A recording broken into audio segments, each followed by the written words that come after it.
Good afternoon, Internet. I am here to do my somewhat updated experience with GrapheneOS and maybe why you should switch to it and why it's probably the most reasonable secure operating system approach next to stock Android S on a Pixel device. Now,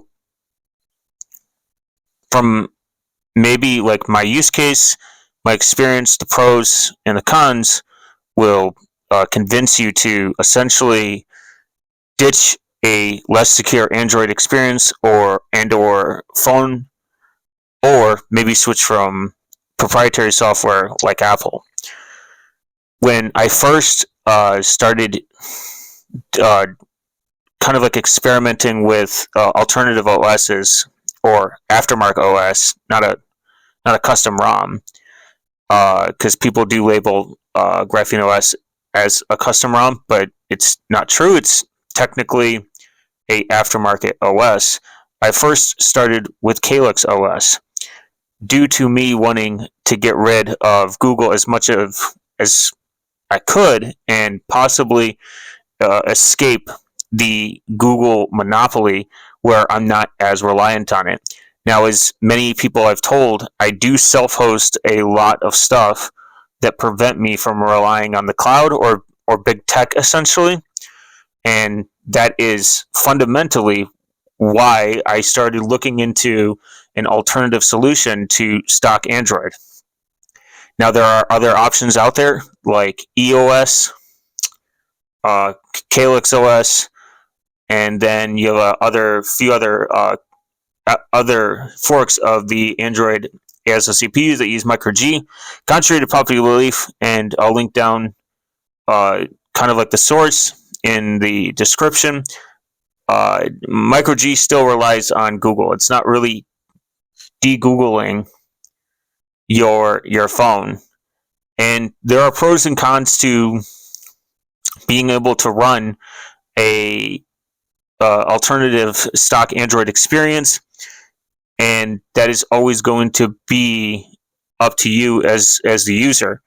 I think GrapheneOS is relatively the most reasonable option besides Divest OS after looking at relatively publicly available open source sheets that explain the difference, the update models, how they receive their updates, how do they patch their security firmware, how long does it take, etc., etc. These are all important factors that you should pretty much tally in to your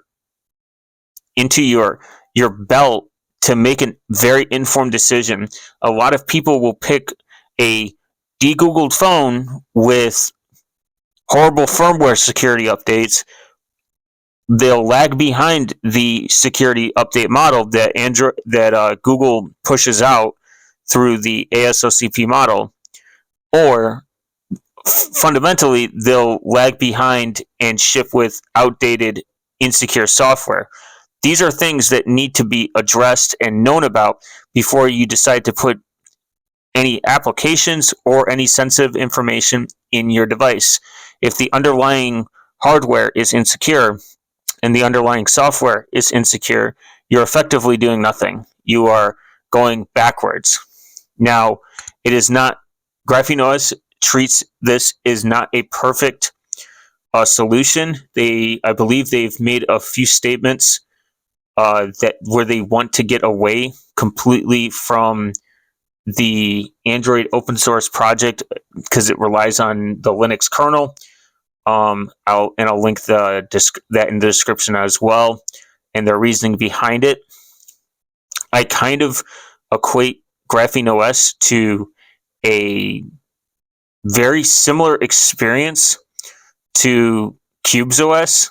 It allows me to have multiple profiles, and it also allows me to have essentially better organization. I treat CubesOS, beyond the security aspect, as a way to organize my life and help me combat doomer scrolling ADHD moments. Now, there is the overall pros in the last 3 years when I first started with my Pixel 6, um, and then I eventually ran GrapheneOS as a semi-permanent place to see what worked and what didn't work. And it's so good that it's kind of boring because it's just good at what it does, and not in a negative way, but all my apps work. I have a plethora amount of user profiles that I can use. Now, me losing my digital wallet and being able to do tap to pay places is kind of annoying, but I got used to it and I learned how to live without it. If tap to pay, NFC tap to pay, is something that's like super near and dear to your heart and you can't live without it, GrapheneOS probably, or I think any custom ROM or custom alternative OS isn't for you. I don't know if that's worth it, but it's whatever. The And the reason is because I think they can't get verified through safety net, which is a like authentication protocol to like make sure that they're that they get like whitelisted, and then if they get whitelisted, GrapheneOS's company gets whitelisted, they can essentially incorporate something with safety net and allow them to be able to incorporate the Google wallet, pay wallet. I think, but beyond that, I do think that that one trade-off is definitely worth everything else. I mean, you have contact scope, which limits the contacts in your device, what has access, what doesn't have access. That's kind of important. If you have an app that has all of the permissions and can just kind of like access this whenever it wants, you're essentially leaving yourself vulnerable to it collecting a vast amount of private data that you might not want. And giving these apps, perceived permission where they think that they get all access is a step to a more secure and more private ecosystem. Now, beyond contact scope, there's storage scope. I use these all the time. First, I mostly reject most, if not all, permissions if I can, as long as the app works. Other than that, it's been relatively easy. When I first set up GrapheneOS after I moved from Calyx OS for personal reasons, I actually didn't have the Google Play service installed at all because it's not needed. It doesn't ship with it at all. It doesn't ship with it at all. And not only that, it also doesn't, most apps, I think the majority of them, besides banking apps, don't need the Google Play service in order to function. Now, there is pros and cons on to where you should get your applications. You got to make sure that they're getting the updates in good time and properly. There's a Crescent, which is kind of solving like a more secure, more private app ecosystem. I did use Aurora for a long time, and then I kind of dug into the weeds and realized that Aurora is probably not the best solution for me, at least, or most cases. And then I went from Aurora to like being a huge F-Droid fan. After F-Droid kind of like lagged behind updates, and the updating was kind of a tedious and a headache, I went to Obtainium, and then I use Obtainium in combination with the Play Store, in combination with the Crescent, and this all depends on my threat model and how much attention I want to give to certain applications. Generally, the Play Store, and you just use a burner account that you've never touched that's not tied to you, and just have those apps associated with that, and call it a day. That's nothing wrong with that. I think people overestimate the reliance on certain applications. The second part beyond beyond that is also you truly get way more freedom in your device's controls down to the T. If I have an application on my phone that I don't want to have internet access, especially 24/7, I can do that. And because I can do that, I now know that it is not accessing data that I don't want it to access. Or maybe I don't want it to have internet access at this time. Now, the easiest solution to this is, if you just don't want access at all, is just hit airplane mode and it just works. The Faraday bag, I believe, is kind of an overkill. Airplane mode is sufficient enough to solve most of your problems with consistent tracking. And I guess that also boils down to like what your threat model is. If you have a relatively normal threat model, you can just put it in airplane mode and then connect to Wi-Fi when it's needed. This would be the most ideal solution. You should treat all networks hostile. There is no gimmick. There is no like magic bullet for this. The VPN or any software or 50 steps or burner phone or etc. etc. These are all relative gimmicks. You should treat the network that you attach yourself to as a hostile network at all times and treat it with sensitive care. This is why using encrypted protocols like messaging apps like Signal and encrypting your communications through SimpleX, etc., and not put any trust in the underlying network like your mobile carrier or your ISP. This thwarts that trust. You don't need to trust the network then, because you're sending everything through end-to-end encrypted channels. That's all it boils down to. There's nothing beyond that is a magic bullet. Use a VPN if you trust your VPN more than your ISP, or if you trust it more than your mobile carrier. I mainly just use it for geo-restricted content or just blocking ads. Sometimes Mulvad is a little bit better at blocking ads. And for a relatively good time, Vanadium, whatever their browser is, it was kind of bad. It didn't block ads and it kind of sucked. So I just, for a while, I was using just a DNS level blocking, and then I was like, I'll just use XYZ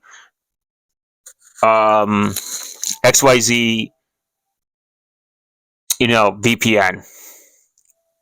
But that is somewhat a separate topic in itself. But in general, after reading through like the docs and just like kind of having a better understanding beyond the long-winded rant, I think that you should just treat all networks hostile and give little to less information that you can, and use encrypted chats, local apps that don't require you to go to the cloud, and make sure that you encrypt as much sensitive information as you can, or just don't have it on your phone at all. Now, profiles is great, but safe spaces, due to Android 15 being finally launched, is probably the best thing that they have ever done. And I'll just do a separate video on it and my experience with it. It's really easy to set up. You essentially create a separate space and you put your applications in there. This has got its own entire essentially profile that's easier to access. And once you turn off spaces, it kills everything in the background, and it still treats it like it's its own separate entity. This is awesome for your work apps, for your banking apps, if you use them, whatever.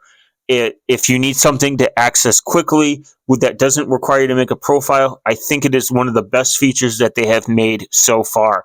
There is nothing compared to it. Desktop mode is really buggy, and it kind of sucks because I'm really looking forward to making a more long-term commitment to being able to just pull out my phone, pull out my screen, pull out a keyboard and mouse that's more compact, and just boom, I have a very secure mobile laptop where I can do stuff that's maybe a little bit more efficient and faster than me lugging around my laptop all the time. I mean, it would be very convenient. The real con that I've come across with GrapheneOS, in a sense, is not just convincing people to use it. I guess like is not really much of a con, but I think for a long time I didn't dive into the settings to make stuff work, and I couldn't install my banking apps. Didn't work like at all for like the first month, which I just moved to progressive web apps, and I didn't read through like the docs, which I ended up doing later. And then one of my friends pointed out why they weren't working, and I was like, oh, okay, cool. You know, that helped. And I don't really see a con beyond the fact that we have to use Pixel devices. That is a con. I understand what their reasoning is. It makes sense. You can just go to their GrapheneOS's website, and they explain very heavily why they choose Pixel devices, and they're open to pick other devices like anyone else. But that's it. They're not cheap. Their updates are getting longer, like 7 years for the 9 Pro 9, which is the 9 series, and I think the 8 series as well. They get 7 years of updates. That's awesome. I'm going to be able to hang on to my phone for a very long time.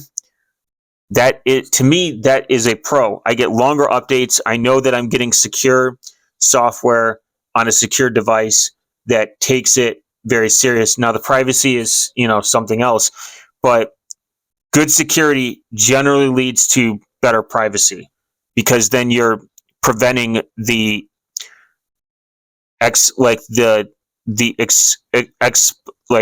exposing stuff that might be considered sensitive. I mean, that's kind of like the point. You have good security, you have good software. I think it's going to lead to better outcomes. Another con that I kind of ran into, this is more of like a personal problem. I can't use, for whatever reason, this microphone on GrapheneOS. Don't know why. Tried it.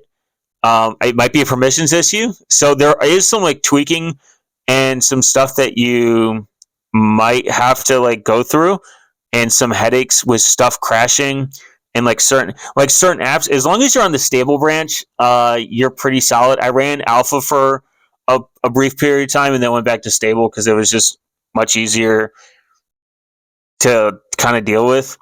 But if you're worried about like any of like the other problems that GrapheneOS has came to, I think the majority of it have been solved. Like, my phone works flawlessly. It runs really good. I get good battery life out of it.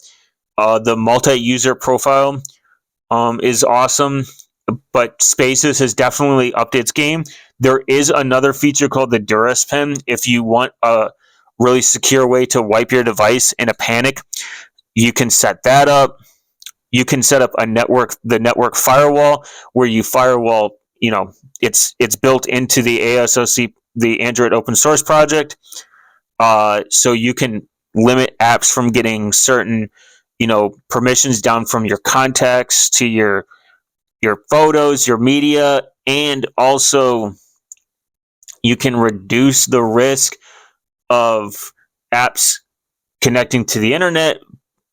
It's all in its own like kind of like sandbox area, and that's what I love the most about it. Is I feel like my life is much more organized.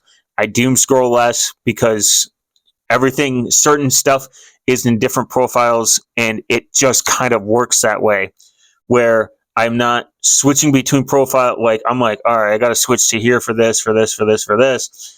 It's just kind of like, okay, I need to spend this much time in this profile, to this profile, this profile.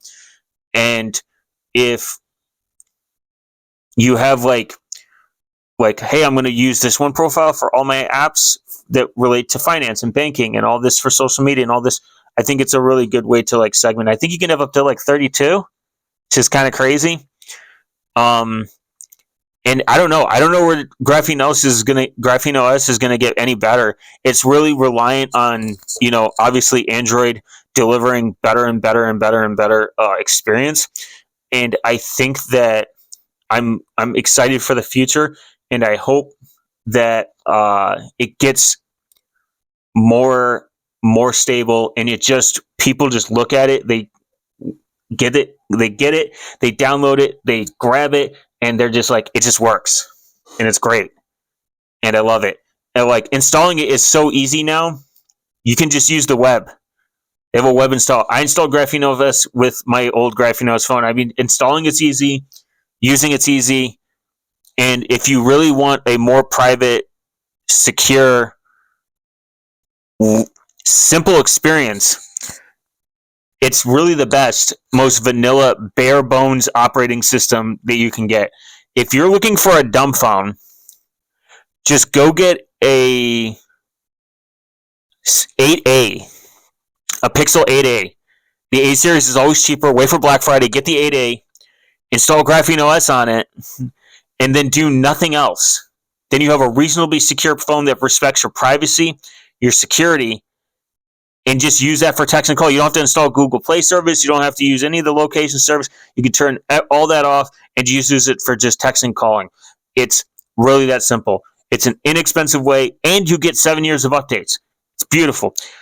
It's a really inexpensive way to get a dumb phone that just works out the box, and it's clean. Fixing my Pixel 6 was very easy. I don't know about the repairability on the 9. The 9, it's probably not good. But that's, hearsay or naysay. So if you need any more convincing, please argue in the comments and tell me why you should install anything else. And then I hope you guys have a wonderful day. See ya.